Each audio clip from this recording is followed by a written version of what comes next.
if you want to hear something funny, you want to see Ike singing ODB.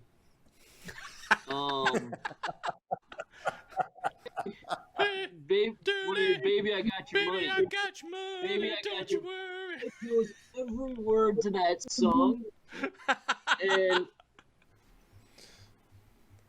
hey everybody, welcome to Curling Nation episode 8, Unfrozen Caveman Icemaker. I'm Joel Dietz, and we're joined by Mike McDermott, Craig Brown, Garrett Perry as always, and a special guest we got Icemaker to the stars, Icemaker extraordinaire, Scott Belvich, the head icemaker at the Chaska Curling Club in Chaska, Minnesota. We're talking about making ice, what's it all about, what kind of pebble we have, and because we're making ice, we got old fashions today. Yeah, Mike and I go old fashions. We're drinking ice. We're drinking drinks with ice. We're drinking instead of beer. We're drinking ice. Yeah, true. Yeah, cheers. Cheers, buddy. Cheers. Yeah. Cheers, Garrett. Man, yeah, you guys. Not here. Yeah, cheers. That's delicious. Good. Those of you not from Wisconsin, look up what an old fashioned is. It's delicious. Yeah. Updates. We don't have too much because not much is happening with curling, but some curlers in South Korea got a lifetime ban as well as a year in prison. So they're I don't like curling that much to end up in prison for a year. Yeah. I don't care what it is. So it's kind of a crazy story. It was a coach and another association person from the South Korean delegation that was siphoning money from the team to pay for other things. Yeah. This is the team that won the silver medal at the Pyeongchang Games. They won right? silver in Pyeongchang. The Garlic Girls. Yes. If I remember correctly. The garlic? Yes, the Garlic Girls. Look it up. It's the Garlic Girls. How'd they get the garlic girls? I don't know. Is it garlic? It is the Garlic Girls. Okay. Yeah. They reached a deal or court case or something, but they got one person got 1 year in prison. The other one got a year in prison with 2 years probation, as well as both of them got lifetime bans from curling. So yeah. Don't steal money. No, yeah. Don't take money from anybody. Let alone from girls who win your country a silver medal. So yeah, don't do that. Don't do that. Other update. There was an actual spiel in the United States with all the Rona going on. I don't know a lot about it, but it was down in. Brave. We're in Madison, so pretty much everything is down, other than a few things in Minnesota and the Dakotas. I guess Seattle's north of us. All right, fine. It was down from us in Charlotte, mixed double spiel. I don't know a lot about it. I think there were similar to what we have in Madison, the Madtown Double Down. There was a competitive. And then it was a cash bill, right? Like people won cash. Well, yeah. There was people won cash. Friend of show, I will say friend of show because she gave me an update about what was going on in their curling club. Harley Rohrbacher and Nick. I don't know Nick at all, or Nicholas. Nicholas, I'm gonna Visnick. Visnick. Apologies to Harley's teammate for mispronouncing his name, because we're from the north. So, they won, and then I think they beat a team out of St. Louis, Allison. All right, yeah. But I think there was like the Madtown Double Down where there's like a competitive division and a rec division. Oh, nice. So I don't know for sure. Maybe we could have her on the show, or maybe I just get a better update. But there was like an actual spiel, and people won money, and people curled on actual curling ice. That seems so weird. Yeah. Right? It seems so weird. So weird. Yeah. So that happened. Congratulations to them. I mean, Yeah, good for them. I haven't heard anything that like there was, it wasn't a super spreader event as far as I know, and That's good. I mean, I saw some pictures. They were wearing masks. I think Charlotte is 4 sheets, and they were using just 2. I don't know. I guess we could get more information, but it sounds like it was pretty safe and pretty smart, and obviously a mixed double spiel is going to be better than a 4-person spiel. Sure. So. Speaking of spiels, Mike. Speaking of spiels. Yeah. This coming weekend, January 23rd, 24th, there's the Monona Outdoor Rink. Yes. Hash Brown Monona Outdoor Curling. Hash Brown Monona Outdoor Curling. Since the Madison Curling Club has shut down, friend of the show, Matt Arrow, has organized outdoor curling in Monona. Among many other ambitious volunteers. Yes. Many. Including myself. I've been out there helping make ice. I think Craig has made ice too. Craig has helped flood. Yeah. Something. Craig has been there as well. I think it's like a block and a half from his house. This coming weekend, January 23rd, 24th, there's going to be, we're going to be live streaming an outdoor bonspiel. Yes. We're not really sure what's going to happen. It's going to be curling. No. It's outdoors. We're going to be live streaming it. We're going to... is that on our YouTube channel? It's going to be on the YouTube channel. So check out Curling Nation on YouTube for the live stream. Rumors are that Matt Hamilton's going to be there curling with Craig. Matt Hamilton will potentially be there. I've been asked to donate my pipes. The pipes will be there. If you're lucky and I have enough beers, maybe Harry Carey will make an appearance. That's good. Yeah. At the Pandemic Spiel. So tune into the YouTube channel for Curling Nation for the live stream of the Pandemic Spiel. Because there's not going to be any other curling on next weekend. It's not like anybody's doing anything else right now. So no. All right. Nope. But coming up next, we got Scott.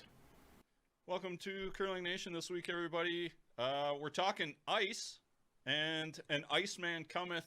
We have the head ice maker from Chaska up in Minnesota, Scott Belvich. He's joining the club today. Scott, how's it going, man? Woo-hoo. It's going great, guys. Thank you very much for having me on. This will be fantastic.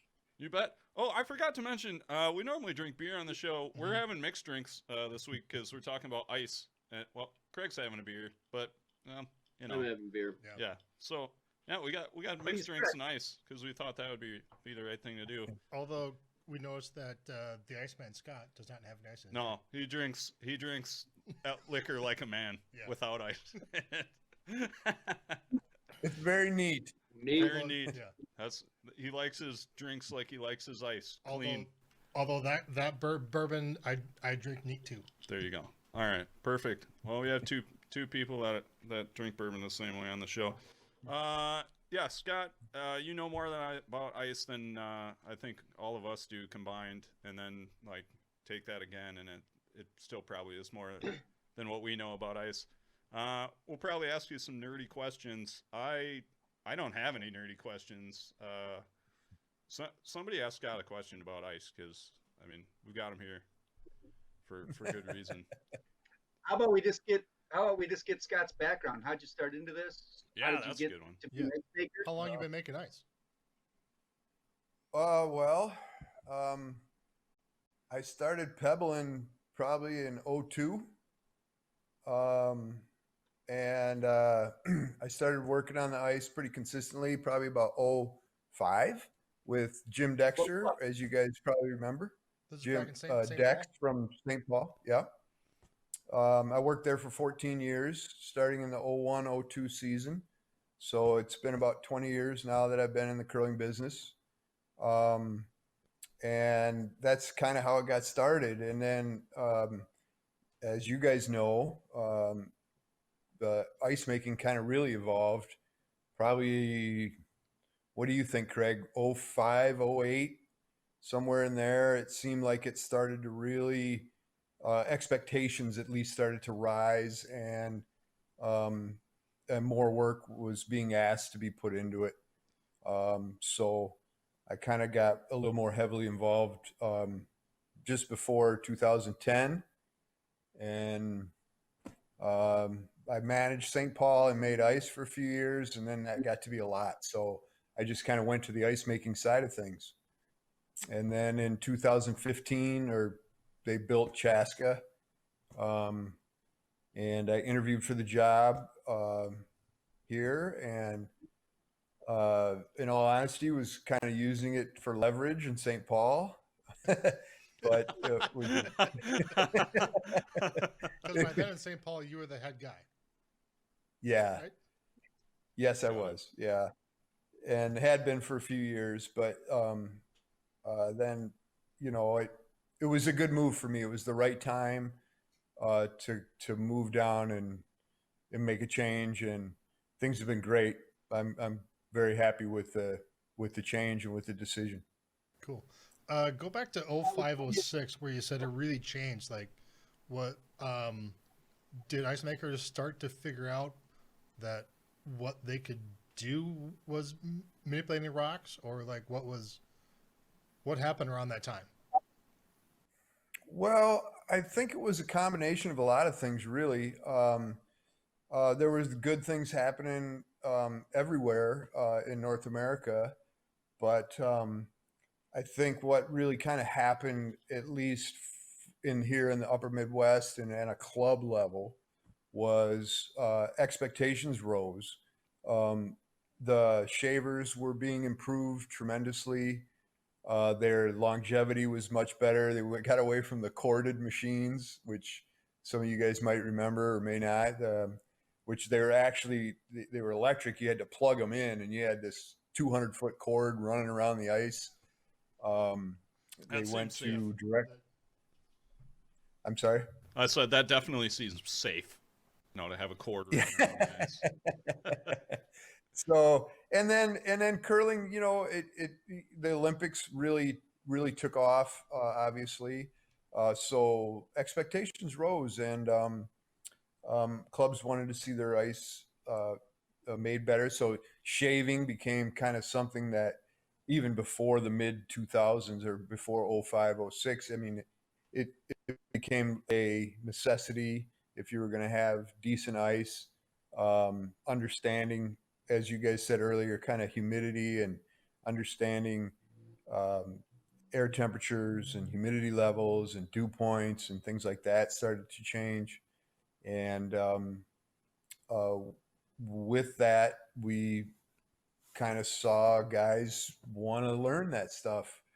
And through working events such as national championships and various other events through North America, a lot of us were able to kind of pick up on that, and I think it's gotten much better, probably within the last 10 years, especially on a more consistent level throughout the upper Midwest, throughout the United States. So yeah, at Madison, we give our Icemaker a grant. He's got some money to spend every 2 years to. The club gives him money to go work at a slam or a world championship somewhere. So he goes and learns and brings back what he knows. So yeah, I know. And in addition to that, go ahead. In addition to that, there were a lot more ice technician classes out there. I don't know if you participated in those, Scott. Did you do the Tech 1, Tech 2? I have. I've done.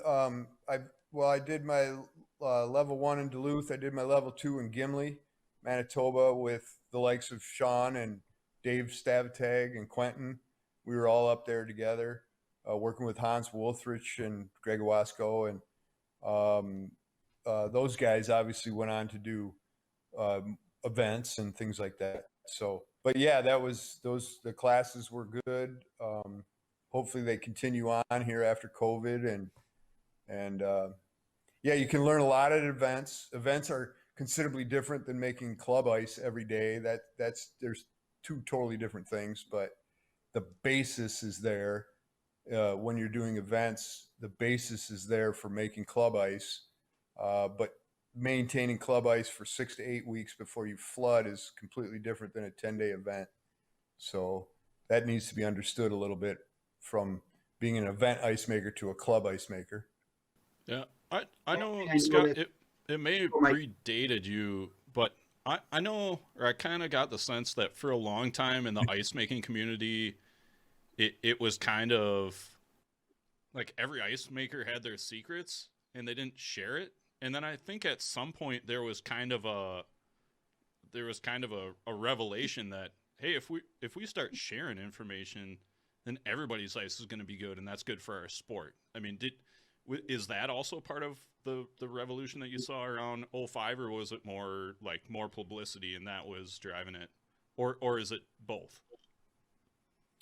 Well, for me personally, I can't really speak for everybody, but for me personally, a huge revelation came for me was in 2011 in St. Paul when we hosted the Senior World Championships and Mixed Double World Championships. And the individuals I was able to work with there, Greg Owatsko came down as the head ice maker from Winnipeg. Dave was there, Stavateg was there helping out as well. And that was my eye-opening moment. Got it. And they were open and shared information with you, and it was like, this is what we're doing, this is why we're doing it. Where I think for a long time, it wasn't that way. I heard a story, I don't know who said it, but like Shorty Jenkins was one of the first ones where it's like he knew everything about ice and he started sharing it with people instead of it being like his trade secrets, like, this is how I get my curl, nobody can know that. And he started sharing it. Yeah. It just kind of bloomed from there. Well, sanding rocks was always like, don't ever tell anybody we've sanded the rocks and da-da-da-da-da. Curlers nowadays know when rocks have been sanded. And yes, that's very true. The sharing of information went out there and was more widely accepted. When I was working in St. Paul with Dex, Dex was a great man, let me tell you that, but he was a very average ice maker.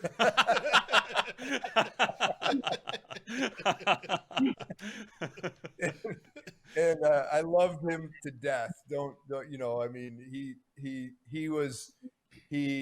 taught me so much about the game, and he taught me so much about dealing with curlers and making ice as well. So anyway, he would never want to share his secrets, and he would always tell me to keep those things quiet. And I always kind of found it a little bit funny, and he would tell me I needed to pay him for what I was learning because it was like going to school. That's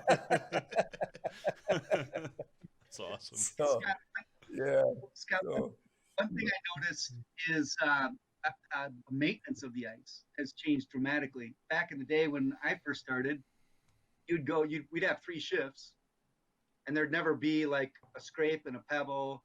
It just like you just get right back on the ice, and by the time it was 9:30 and you're playing the 3rd game, you had the crappiest ice in the event. When did that start to change? When? And I think all the curlers kind of start to understand that you're making the ice stand up longer. So talk about that a little bit. Sure. Yeah. Most clubs, well, maybe not most clubs, but a lot of our clubs do have 3 draws a night, right? And that's what you're referring to? Yeah. For league play?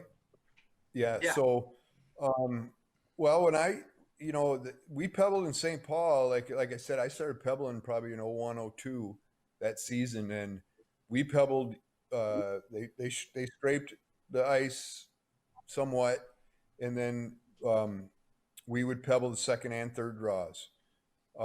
And then the push nipper came along, which kind of helped because there wasn't those push nippers from Canada Curling Stone. And so, Craig, I'm sure you remember these two when you were a little younger, but you used to have to break the ice in, just playing your first 2 or 3 ends, right? So or you put the stones in the box, or you put the stones in the box and you broke it with stones. Yeah, that happened too a little bit. You're right. So takes a lot longer than the push nippers, obviously, but yeah, we were at least in St. Paul. We were pebbling between draws, but nowadays, at least for me in Chaska, and I'm not sure about too many other guys, but with recreational curling, we have a wonderful RO system, reverse osmosis, and that lends itself to pebble holding up, right? And back in the day, I don't think there was too many places with RO systems. There was more using city water or DI systems came along. You could get from Culligan, deionized water. You get from Culligan or your local guy there in town. But now, like, we can play for league play anyway. We can play 14 to 16 ends on a single pebble. With a second draw, we just do the slide path, similar to what you would see in an event where after 5 ends, they do the slide path. And I play a lot of second draw. What's that? Tell me a little bit about the difference. What is this? Tell me a little difference between DI water and RO water. I only barely understand it, and probably more than most people. I don't understand it at all. So yeah. Well, there's not a great big difference between it. A DI system has anide and no, you guys put me on the spot. There's a mixed bed. They're mixed bed tanks that accept the city water. Okay. And the mixed beds are made up of anide and cation beads. So the water sits in those tanks, and those beads pull all the impurities out of the water, out of your city water, all the minerals and things like that. With the RO system, you're feeding that city water through a carbon filter first, then into reverse osmosis membranes. A lot of people have little mini RO systems under their sinks at home to purify their drinking water and whatnot. So, and your cocktail actually over there, you guys, would probably be a lot better if you had RO ice cubes in it. We don't have, we do not have RO ice cubes. Correct. I was gonna make some clear. I was gonna make some clear ice, but I was too lazy, so yeah. I didn't. We just. We'll stack it up with booze and throw everything in there, so it's fine. Yeah. My Icemaker is broken, so I'm drinking beer. I don't even have ice cubes in my house. Christmas dinner, I wanted to have an old fashioned. I had to fill up an ice cube tray and set it outside. So No. It's still out there. It's half full and it's covered in 6 inches of snow, but it's still sitting on the back porch. I can go get it anytime I need some cubes now. I'm amazed that you get 2 draws and only do the slide path. That's pretty awesome. We love a good story time here. You have to have been curling and seen just some pebbling horror stories. You got a good that you can share with us? Because I know I've seen someone walk down the sheet with the pebble head the wrong way, and they put it. Yeah, that was pretty gross. I've heard about that, and then I've heard about a guy that was pebbling with his dog following him. So where the hell was that? It was a seeing eye I don't dog. know where. It's just something I heard. I did not see it. I did not see it happen. But oh man! Yeah, the dog just plodded right behind him perfectly as he laid the pebble down. So, but yeah, I was Go ahead. I was a long time ago. I went to a couple spiels in Scotland with my dad, and one of the clubs that. Well, I think we were just practicing at in between the 2 spiels. But there's this Icemaker, and he's about 1 years old. And he's got a backpack pebbler it's got a pump on the side. Most of them are just gravity fed. But this one, it's pressurized, but you had to pump it. And so this guy who's 1 million years old, let me back up a little bit. So he's walking down the sheet and he's pumping, but he's not walking backwards and pebbling. Because he's so old, he's walking forward. So he's pebbling, and he's pumping it up so much. The pebble's going, the water's coming on and going about 12 feet up in the air.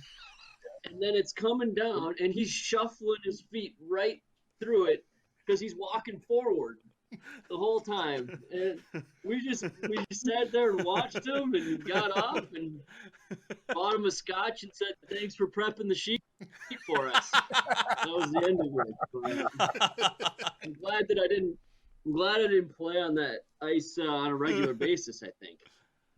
Well, I'm surprised he wasn't throwing it so high with the pressurized can that he could walk forward, because it was going so high that he just walked right under it.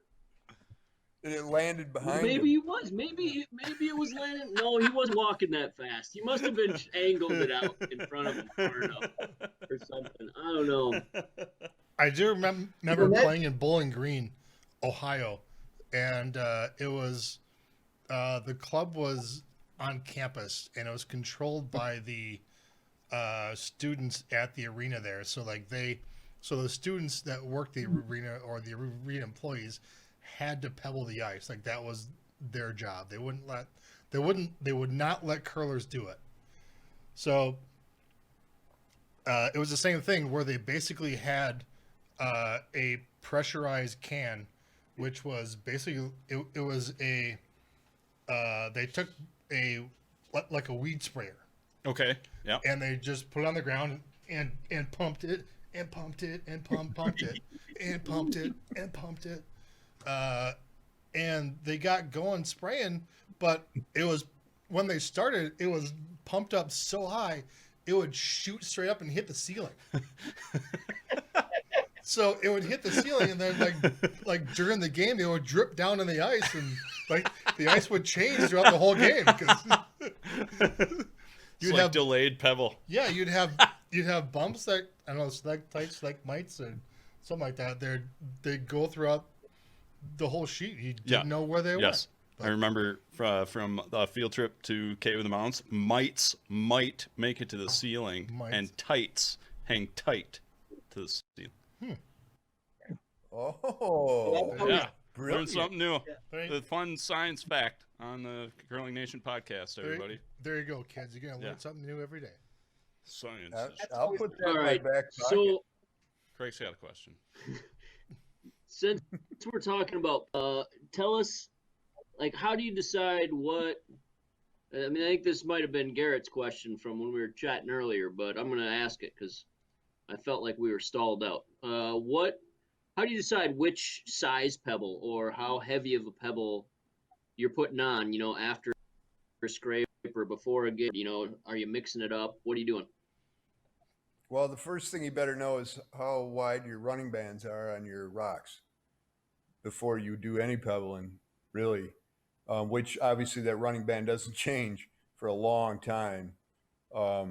Even if you sand rocks 3 times a year, which is what I do. But you need to know that for understanding how much you need to raise that rock up off of the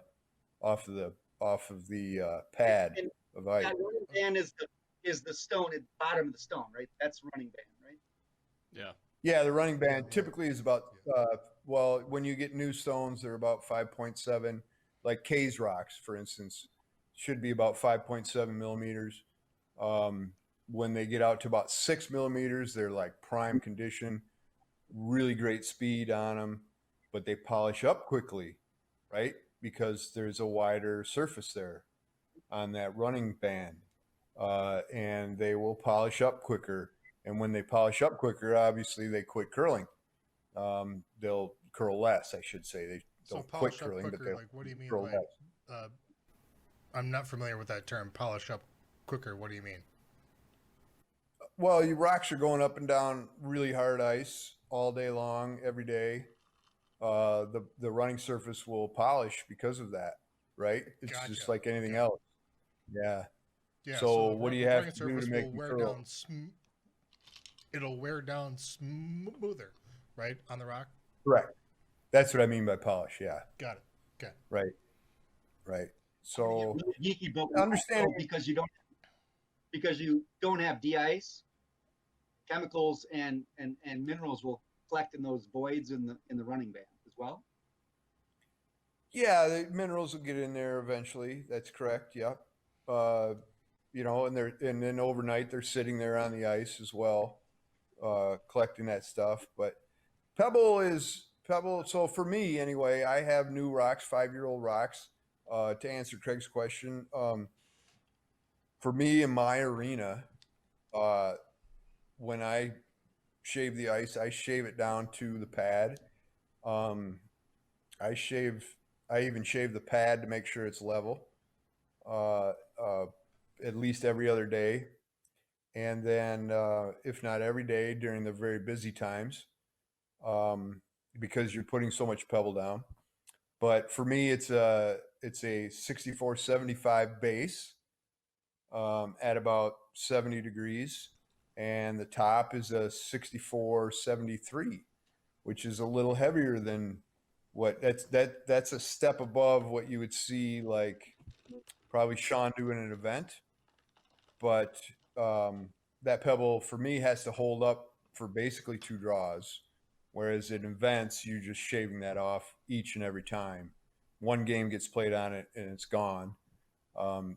Which if I could do that, I would do the same thing, obviously. But with that, I found that with that pebble size, I've had really good success. And then for the third draw, I typically put a 5476 down, and I'm moving pretty quickly. And then that's where our members will take those push nippers that we talked about earlier, and run those once up and back. And then, that's when you need to leave the building as an ice maker, basically. Because when the third draw happens and it's been pebbled and whatnot, it does take some breaking in to get back to 24 and a half to 25 seconds. And it's just not very fun to watch. But yeah, having consistently curled on reality of it. A Thursday late draw here in Madison, I am full aware of playing on a third or fourth draw of the night. So agreed. So what are you talking about with the 50? You threw out some numbers there for the size of the pebble there. Is that those are the holes that are drilled in the head? Correct. The first number, like a 5476, the first number is number of holes. 54 would be the number of holes in a pebble head.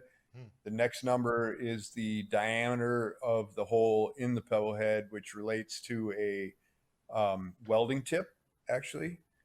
So 76 if only is Ty were on the show. Yeah, if only Ty was a welder. Ty used to be on the show. He's a welder. He's a welder. Yeah. He'd have known. Yeah. Got it. So that 76 So is a little 76. That's the higher the number, the smaller the hole. Correct, sir. Yep. Whoa. And it goes through 77. Right. That's okay, fine. hold on. Scott, we don't call anybody sir on this show. 'Cause nobody has earned that title. Unless somebody's been knighted. I think I have. Oh, no, you have not. You've not earned that. Hey, I buy a lot of equipment from this guy, and I do want to give a shout out to Craig's and Steve's Curling Supplies, because hey, they're not you sponsors. guys They're not sponsors of the show. I don't care. They do a fantastic job. They get people what they need in a hurry, so thank you for that. And they get me what I need in a hurry, along with other vendors.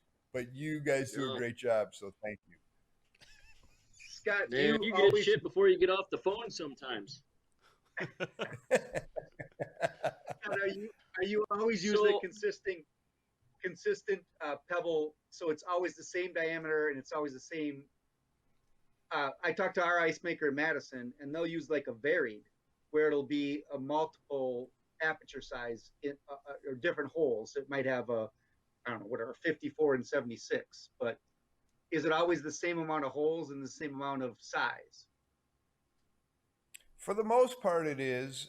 Sometimes in the Sometimes in the summer when we're experiencing more, we're a year-round facility. So sometimes in the summer when we're experiencing more humidity, I can go to a finer pebble, just like one step down, like a 74 and then a 76, or I'm sorry, 76 and then a 74 for the game pebble. And then I'll find that that'll be just fine.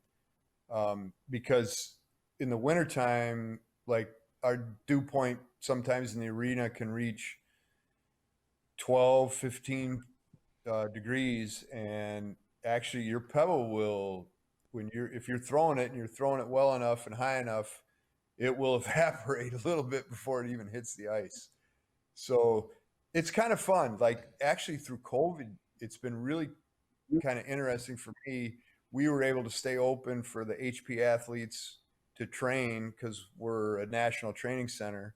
And I was able to throw different pebbles on different sheets at different times and nip them differently. And nip is a huge part of curl. And so nipping with a machine versus nipping with a push nipper is like not even close in terms of quality. So it was super fun to kind of experiment and do different things that way. And obviously we've been through COVID since March. So had some different weather patterns to work on and do that with. And it was kind of fun and kind of cool. I mean, we're talking, to be honest with you guys, at times we're talking a half a second overall difference, sometimes a second. And, I mean, that's pretty important. Substantial. So if that half second is definitely substantial. If that half second can hold up the entire game, that's huge. Yeah. Right. It is. So and if a curler picks it up first, they've got an advantage. I'm sorry, Garrett. If a curler picks that half second pickup, if they read the ice faster, that's an advantage. Sure. Yeah.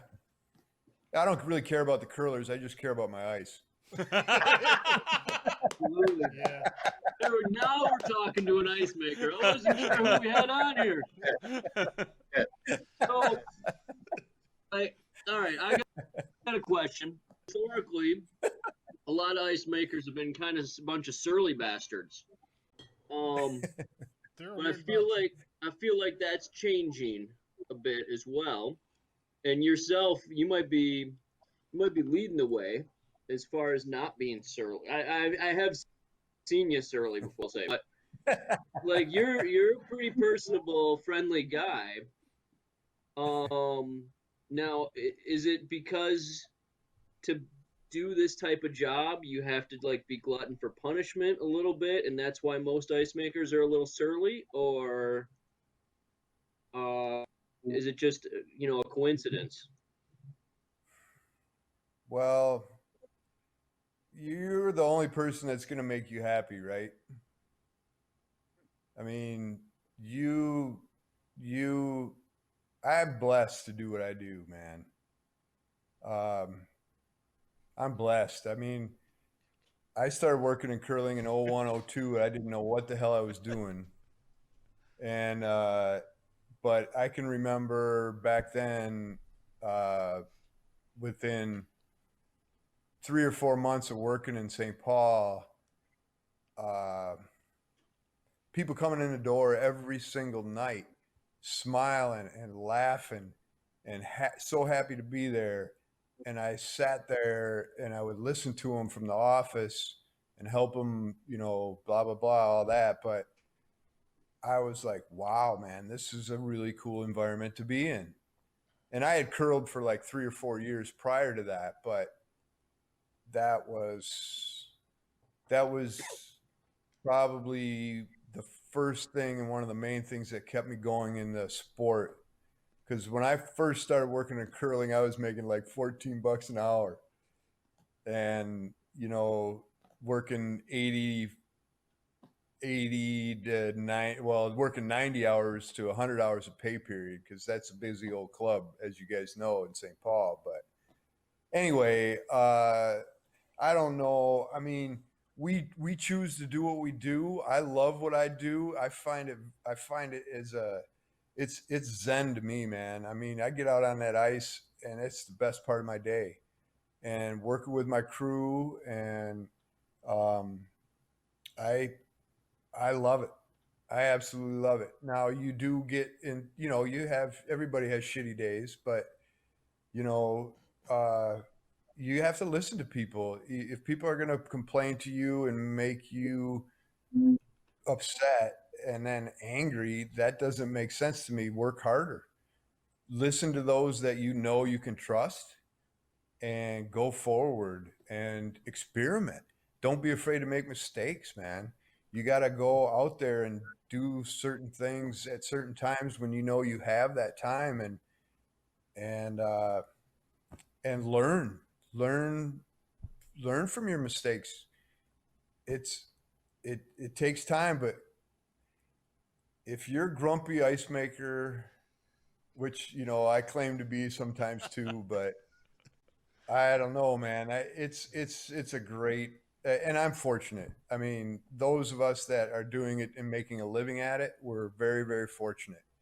So I feel. So do you have a canned response for somebody that's somebody comes in that's a newish curler, doesn't know what they're talking about, and all of a sudden they're telling you what to do? Do you have a canned response for them, or is it just yeah, I'll consider that. Yep, That's kind of my canned response, Joel, right there. No, you listen to them and if you know who in your clubs who you can listen to and trust, and you got to be there a little bit, right? You got to watch your ice, you got to throw on your ice, you got to watch your ice. So I mean, someone will tell me something and I'll go throw a couple or whatever, and I'm not the greatest curler by any means, but I know I set my out turn a little bit, and I know I dump my in turn a little bit, but I you you just so it no, there's no reason to get upset with anybody for telling you anything. If they're giving you feedback, it's constructive, it's what they feel is constructive. You should listen to it and take heed to it. Some people, you just take more heed to what they have to say than maybe some others. So you dismiss. I think that. Oh, Craig. Sorry, go ahead. I didn't. Go ahead, Garrett. I was going to say, can you dismiss the myth that the ice maker is always tinkering with the ice, that they're always effing around with what the ice is doing? You'll see the ice maker go back in the equipment room and not come back for like 10 or 15 minutes. Are they just going back to have a shot of whiskey, or are they actually going back and playing with temperature and whatnot? Dismiss that myth. Well, I can't answer for every ice maker. Some of them are probably doing both of those things, and some are probably doing one or the other. But I know that I have to go set temps differently as games get going on. The ice is going to go up, right? Your surface temp's going to rise by, if you got 3 draws a night, your surface temp's going to go. I usually start mine out at 23.5 to 23.8. And once it hits 25 or 25.1, I got to drop it. And it hits that temp, early in the second draw, and I still got a third draw to go. So it needs to be adjusted. I'm pretty fortunate in Chaska versus St. Paul. St. Paul's system reacted well because it was a full glycol system. We have calcium chloride as a brine. In Chaska, it responds a little slower, so I have to anticipate that a little bit more. But I mean, it's not a great deal. we all talked about the third draw anyway, so that's a little tough sometimes. So how quickly Are you getting your how feedback quickly from could a phone, you change from an something? app, or you get your? How quickly could you change something if you wanted to? I mean, I guess it depends a little on the machinery, but yeah, it does depend on the machinery. It depends on your compressor and how many sheets you have. Obviously, how much Right. power you have, how much tonnage you have in your system. But any, I mean, if you want to drop it by a full temp, it'll react faster than if you just drop it 0.2 of a degree. So I've taken ice from nearly lost at about 30 degrees to back down to 24 degrees in about 2 hours with our system, which is pretty damn good. And stressful. How much does that change the speed of it? Like for a curler? If you're at 29 degrees and it's rising and you panic and need to get it back down to 24, what's the person who's standing on sheet 3 going to feel when that's happening? Well, you're never hopefully going to be at 29 degrees, Craig, but anyway, you from let's just say this, from 25 and a half down to 24, if you do that pretty quickly, it's going to change the structure of the surface temp, and it's going to slow things down a little bit for sure. If you do it quickly, if you do it gradually, you probably wouldn't notice that much of a difference based on when I say gradually, I would say over an hour and a half or 2 hour period, like a game, you probably wouldn't notice that much difference. So you're not just going back what's there. your ideal? You're not just going back there and turning it down. You're kind of like planning to get it. It's a slow process to get it down to the temperature that you want. That's correct, Garrett. Yeah, you like you dropping it by 1/10 to 2/10 of a degree at a time. And again, you guys, I'm talking about my facility, St. Paul, Chaska. I'm talking about club curling. I'm not talking about events. Right. I'm not talking about being in a 5,000 seat arena or 8,000. I've worked those too. I've worked them up in Winnipeg. I've worked them a little bit with the USA curling, and they're two totally kind of different things there. No, I'm good talking about the club curling part of it. I think that's where I'm at. That's more a sweet spot, I think. Yeah.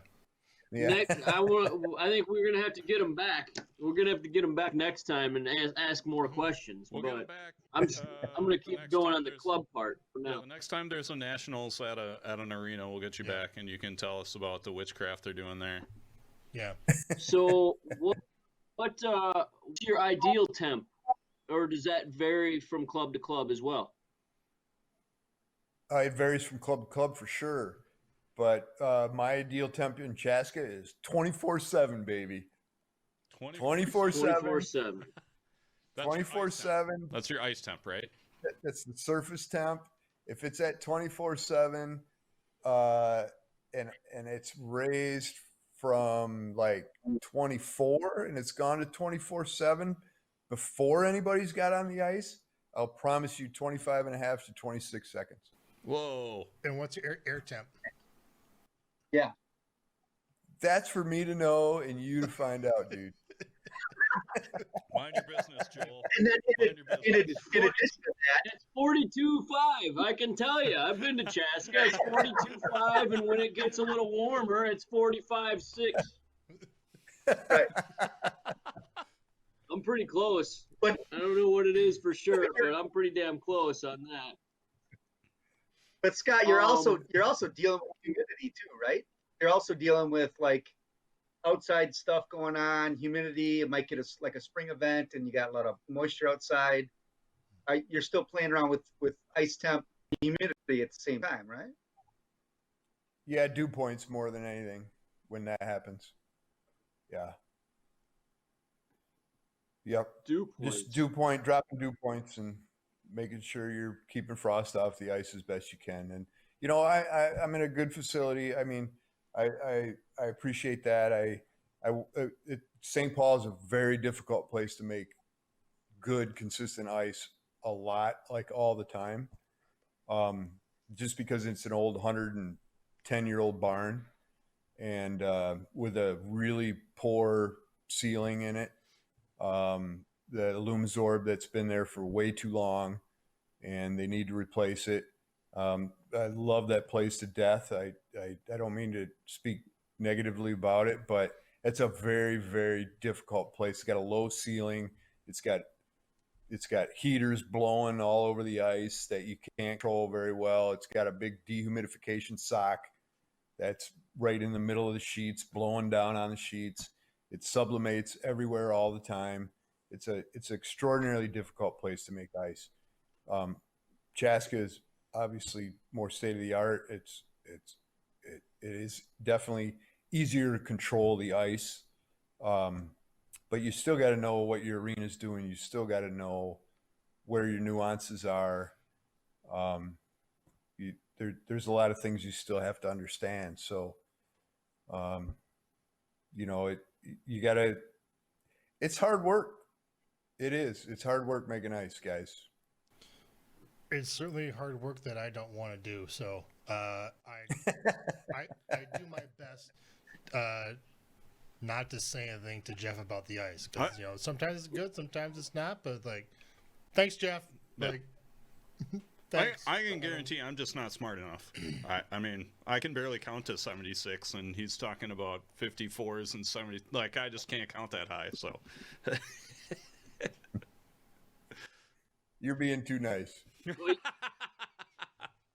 You don't have to count that high because you get and it just says the number right on it, or at least right on the package. So,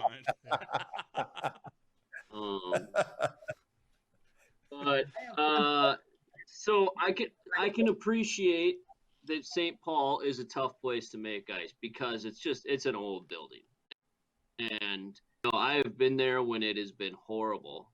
And I have been there when it's been great, you know. So, like, I think that, you know, with certain facilities, you gotta take what you get, and it's impressive what sometimes, you know, knowing how tough it is to make ice. But like, you know, you were talking about how you aren't very surly. So to speak, and it's you know, you love your job and everything. And I think that maybe part of the reason that you still have that attitude is you're very, very good at it. And I'm sure that you hear that to some extent, but I'm sure that you do not hear it as enough. Because I haven't played a lot in Chaska, but it's the kind of ice that you dream of as a competitive player. And, you know, like, if I was able to practice on that my whole curling career, and, you know, I'm in Matt pretty lucky. Like, we've had better than average ice. But if I was able to practice on the ice that you make in Chaska my whole career, I think that I would have benefited greatly because it's a lot closer to championship caliber ice, and also it's a smoother slide. It's a faster sliding surface. Can you explain that a little bit? And then we'll kind of get to our questions. But I think a lot of people maybe have heard the term fast sliding or slow sliding ice. Can you explain maybe what that means and why that occurs? Well, I think probably a lot of that obviously it has to do with your ice surface temp, and it has to do with the quality of your water. So, again, reverse osmosis water is kind of considered a bit better than deionized water if your club can afford it.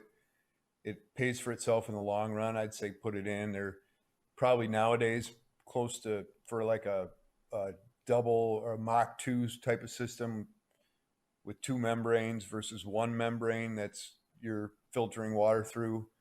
You're probably looking at about $12,000 to $14,000, but you cycle through deionized tanks after every 4,000 to 5,000 gallons. You're probably spending $2,000 to $3,000 a year doing that. So do the math, but that's what those things relate to. I would say that's why you see slide paths done at the fifth end break in events. That's why you see in events, if you guys ever, well, not real, but like say the same different cash spiels at different places. A lot of times you'll see guys come out in the sixth end, and the lead guy, he's supposed to throw a center line guard tight to the house, and it's like back 4 because that path's been done, and they come out just that little bit faster than what they were doing in the fourth end or fifth end previous, and that rock just glides that much better. So got it. So you think that's because phenomenon is because the slide path got a little pebble right in front of the hack? You think that's why guys are throwing it in the house? Absolutely. Yeah, maybe they're a little jacked up. I mean, I can't answer them, but that slide path, it's just like for your foot is similar to a rock, right? Now you've got that new pebble on it, and your foot is lifted up a little bit higher than if it were on flat ice, and it's going to glide easier and faster. Because they always, I mean, like on the broadcast, you always watch it and they're like, oh, the compressors have had that 15 minutes to like recover, and they make the ice that much colder, warmer, whatever it is, and that makes it go that much further. But you think it's slide path more than compressor recovery? Yeah, because there's only about 3 or 4 to 5 minutes in a break, right? Sure. Greg? Sure. Yeah. Like, I guess that's interesting to me because I never thought of it as, like, I obviously have known this phenomenon happens, and I've been on the team that has thrown it into the house when we want to guard, and I have had my lead and said, "What the hell are you doing? We just discussed not throwing it into the house," and because it happens. But like, I guess I didn't know that. I never equated it to a little bit of extra pebble underfoot right off the bat. I always equated it to maybe there was just this little bit of a swing in surface temp for that first shot or two. But I was just speculating that, and I have no reason that. I just knew that it was always faster, but it felt faster. I don't think the ice is going to change that fast, especially if other games are still going on next year. So interesting. Yeah. I have one more quick question, and it's more of a bullshit question than anything. I love it. So Scott, take off your filter. What is the most, give me 2 or 3 or maybe even one of your most dropping questions or comments that a curler's come up to you and asked you, like, what the hell's going on with this ice? Putting you on the spot. Sorry, buddy. Yeah, jaw-dropping questions, like when the ice has gone shit. Who'd you want to punch the most? Yeah, right. You could be like, dude, I was like, this one guy came up to me and he was like, blah blah blah. What? I mean, what do you say? You're like, seriously? You're gonna say that? Well, and you're a second-year curler. And you're a second-year curler. Thank you. Yeah, I don't know. I that's a hard one to think of, but I will say this. When I was in St. Paul I first started making ice, and I was learning slowly and doing different things at different times. I can remember Richie Rahonen bitching at me a few times. For fuck's sake. And and of course his rock picked 4 or 5 times during the game, but of course it did. Yeah, of course it did. God love him. Hey, I love that guy. Him and I play a little golf once in a while, and Didn't have anything to we do have a with lot of parts, fun. like 20-year-old purple sweatpants that it picked or anything, but Yeah. it picked. Yeah. I could tell you some funny stories up on Lake Superior with him, but we're not going to go there. So anyway, he pissed me off a couple times. Pretty good, I would say. But did you just tell him to go chase an ambulance? Because that would have been the right thing to say to him.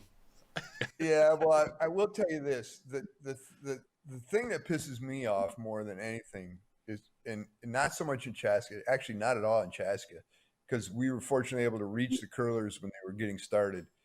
The people leaving their knees and their hands on the ice in St. Paul used to drive me absolutely freaking crazy. There were people that were curling for 20 years there, and you could ask them very, very kindly 5 or 6 or 8 or 15 times, "Hey, Dave, can you please not leave your knee on the ice in your sweatpants? And so that I have to dig fibers out of the ice tomorrow." And the next week, Dave's leaving knee marks in the ice. Yeah, that probably So, it definitely happens at our club. And it doesn't, like, you could hit a guy in the head with a frying pan and just be like, "Don't do that again," and he would do it the next time he throws a rock. So yeah, all right, yeah, it's job security. There you go. You've been a gem. Yeah. Craig's got some questions for us. Questions. This is how we always wrap up our interviews. He's got some good questions for you. How many days this year did you spend on a boat fishing? How many hours? Days. Not enough. Hours. Sure. Not enough. Never enough. Never. No, the good Lord said. How was the good Lord said every hour spent fishing doesn't count against your lifespan. So I try to fish as much as I possibly can. Yeah, it's a free day. Okay. Would you like to contribute to Craig's son's boat fund?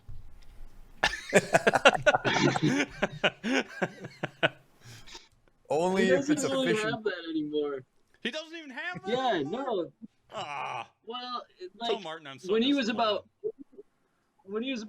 3 or 4, like he started saving money. Like, what are you saving for? A boat. So, like, for a few years, 3, 4, 5 years, like it was his boat money.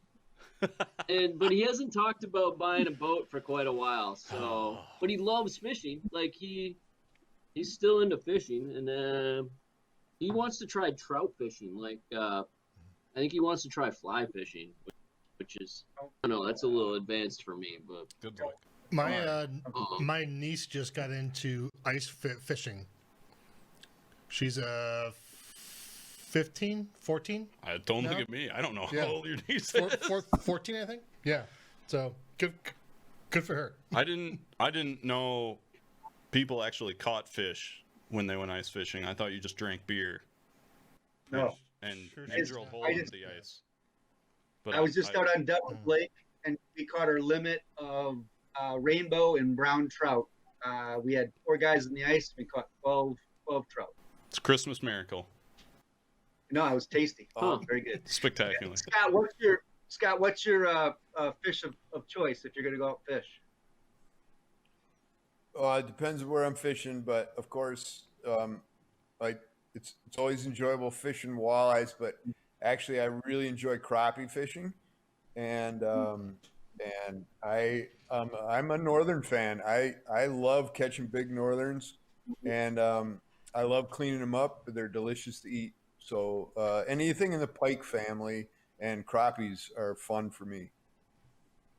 Well, if you ever get a chance, I'd like to invite you down to the Madison Lakes. They have a size limit on pikes of 45 inches. and we Ooh, regularly catch 45-inch plus northerns on Mendota. So, love to have you down.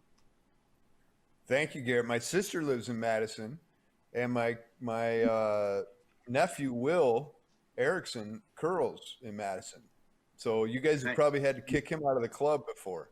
So we don't kick people out of the club. He was my lead for a few years. It was fun. Yeah. All right. How did you get into this curling in the first place? I mean, like, you said that you started in St. Paul and it was about 2000-ish, but like, how did you stumble into it? So my wife and I bought a house in St. Paul that was about three and a half blocks from the club, and I drove by the club a number of times, and I was like, what is this? What is this building? You know, because it's in a residential neighborhood, as you guys know. And I called my dad one time when we're from Detroit originally, and I said, "Dad, do you know what a curling club is?" And he goes, "Oh shit." He goes, "Go in there and have a martini. You'll love it." So I did. Where'd you say you were from originally? Detroit and Kalamazoo, but born in Detroit. Stayed there for a while, and then in Kalamazoo, Michigan, a little bit. So anyway, I went and had a martini at the St. Paul Club, and I absolutely loved it. And oddly enough, a friend of ours did a little learn to curl thing and invited us to it. And that was in '96, I think. And in '98, I had my own squad on Thursday nights, and I just gave that up this year. So I think the world wants to know, how do you like your martini? Chilled with blue cheese stuffed olive. Ooh. Shaken, not stirred. Vodka, is the right gin? answer to that question. Your gin martini or vodka? Yeah, shaken, I should say. Yeah. Gin or vodka? Oh, vodka for sure. Okay. All right. Yeah. So Scott, you're no longer club curling anymore. You don't have a squad. I'm not in St. Paul, but I curl. I curl in Chaska now. For 5 years I was driving back and forth, but now I'm curling. Mondays I'm on a regular team, and Thursdays I sub with the golf guys here in Chaska that run the Chaska Town Course, the city run golf course. They're a freaking riot, and they're from Hibbing in Grand Rapids, Minnesota. They curled when they were younger, and then when this place got built, they got into it. So I curl with those guys, and we're anyway. Next question. You're curling with Rangers. Next question. Yeah, I curl with Dave Christian, who's on the 1980 Olympic Miracle team. That's pretty cool. The hockey team. That's awesome. Yeah. Nice. Yeah, he's just a great guy. And then a couple guys that run the head pro and the assistant pro at the town course. So super fun. Cool. Man, you're hot shit. They're hot shit. I know. If I curled with you, I'd be hotter shit.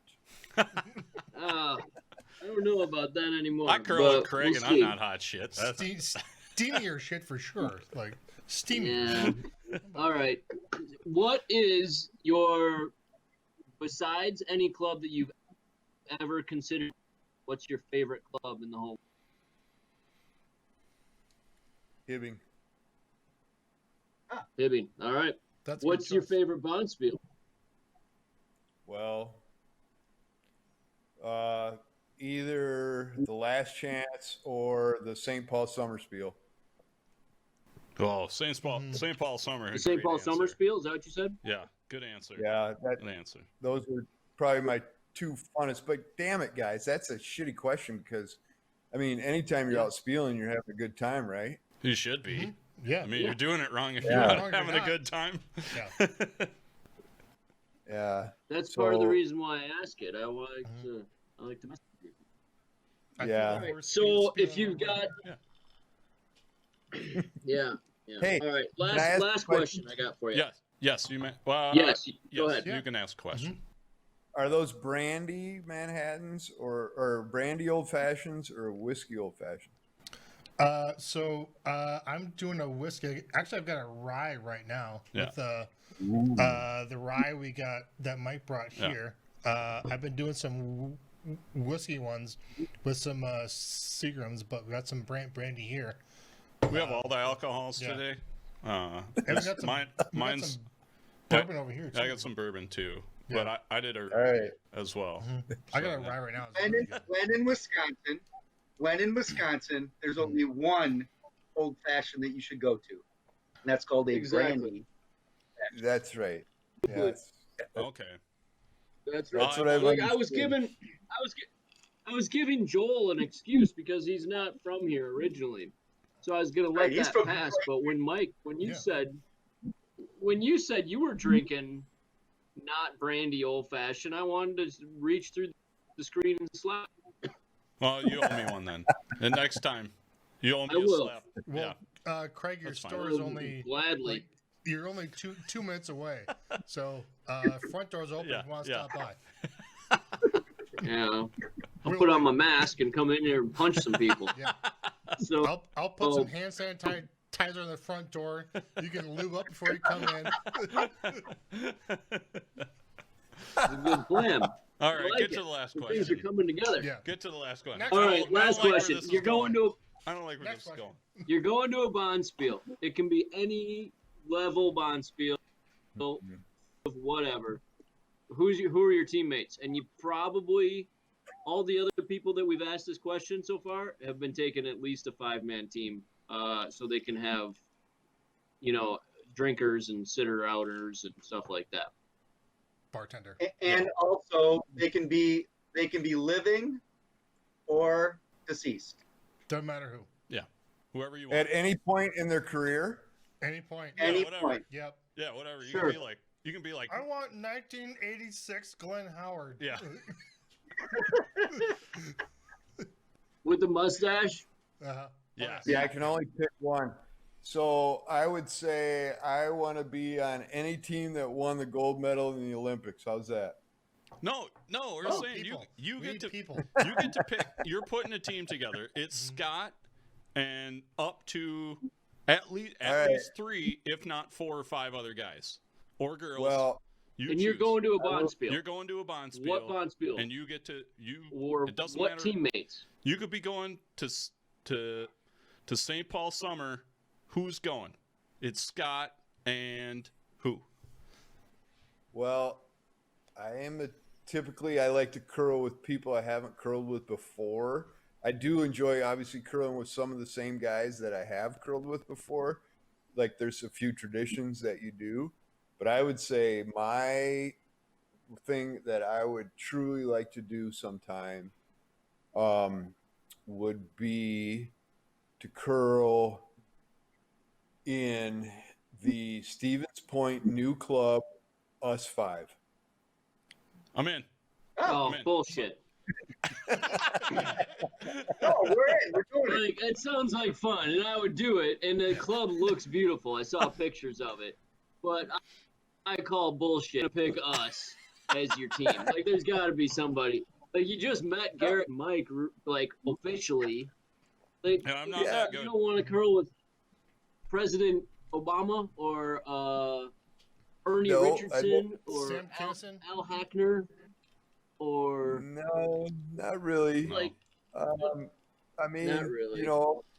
Not really. I would want to. Why would you want to curl with Obama or any other past president? They don't know what the fuck they're doing. So you got to. I don't know. There for the Somebody spiel. else at. They're there for the spiel, not the curling. Yeah. Well, yeah. I mean, they're there for the. Okay. Not necessarily You there curl for the with curling. one hockey gold medalist. Okay. You don't want to curl Okay. with like Who do you Mark want to bond Johnson. this is who I want to curl with. Okay. This is who I want to curl with Do it. because of my history. I want to curl with Charles Barkley, Yes.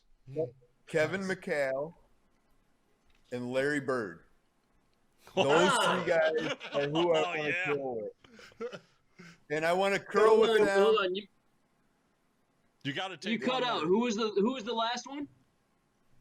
Larry Bird. Barkley. Larry Bird. Larry Bird, Charles Barkley, and Kevin McHale. I would, if I could curl with those I like that guys. answer. That is an answer. Okay, the best Larry Bird story I've ever heard, and Dan Patrick tells this story all the time on his show. I think it's like the 1987 three-point competition. Larry Bird walks into the locker room, and he goes, "Who's gonna get second place?" He's got his like South accent. He's like, "Who's playing for second place?" Because Larry knew he was gonna win the three-point contest. So I guarantee you're going to that Bonspiel. Larry's never thrown a rock in his life. He's gonna walk in and he'll be like, "Who's gonna play for second event runner-up? Who's playing the first event runner-up?" That's Larry. And Charles Barkley would just be terrible. But more importantly, there's going to be more trash talk on the ice. Oh God! And you're going to hear from any curler ever. It wouldn't even be about the curling; it'd be about the afterwards with those guys. Absolutely. That would be The fun. pregame and the aftergame is going to be amazing. Yeah, the head ice So Kevin McHale's probably curled before. Being from Hibbing, he probably curled when he was younger. So you might want to get him playing back end. My next question is, I'm sure he's been there. Charles Barkley's golf swing is notoriously horrible. Is his curling slide as notoriously horrible? Oh, you just gotta give him a little bit of broom on one side, a little broom on the other side. And probably. That's fine. Yeah, I think so. Just like everybody else. Well, hey, tighten up his interns. Thanks very much, Scott. We all appreciate very much, and we all learned some things, and hopefully our listener learned a few things as well. Listener. We have one. Thanks. Thanks to our listener. I tried to get my sister. I think. I tried to get my sister and my nephew to listen in, but I thought maybe we'd have 3 people. Oh, they can listen. They'll listen for sure. Mm-hmm. Yeah, we'll tell. His name got mentioned, so his whole family will listen to it a half a dozen times. We're good. So, thanks for coming on. We will. I think that we might have to hit you up again at some point to discuss the difference between club ice and arena ice, because that's something that I think that there's definitely some stuff that most people do not understand about that. And so, thanks very much, and have a healthy rest of the season, and talk to you soon. Thank you very much for having me, guys. It was a blast. Have a great time for the rest of your season as well. Thanks, Scott. You're awesome. Thank you. All right, everybody, that does it for episode 8 of the Curling Nation podcast, the ice episode. We really want to thank Scott Belvich from Chaska for coming on. That was a lot of fun. We'll have him on again. We've all got too many questions about ice, and heck, I wouldn't mind having another old-fashioned or two on the show. If you have any questions for Scott or questions for the show, email us. We're at curlingnation@curlingnetwork.com. If you want to follow us on social media, you can catch us on Facebook or Twitter. We're at Curling Nation. On Instagram, we're at The Curling Nation. Patreon.com, you can find us at Curling Nation if you want to give $1 or $2 to the show, help make things go smoother. If you want to listen or watch, God knows you should be watching because God knows we're good looking. You can check us out on Apple, Google, Spotify, YouTube. Heck, you can probably find us any number of places other than those 4. Also, if you want to watch some outdoor curling next weekend, January 23rd and 24th, the Monona Outdoor Curling Hash Brown Pandemispiel is going to be on the Curling Nation YouTube live feed. We'll be out there. They'll be curling. It will probably be a gong show, but it'll be fun regardless. I'll be on the broadcast. Joel might be. Craig might be. We might even be able to get some other various and assorted celebrities. I think that's it, though, for this episode. From myself, Joel, Craig, Garrett, that's all we got. Good curling, everybody.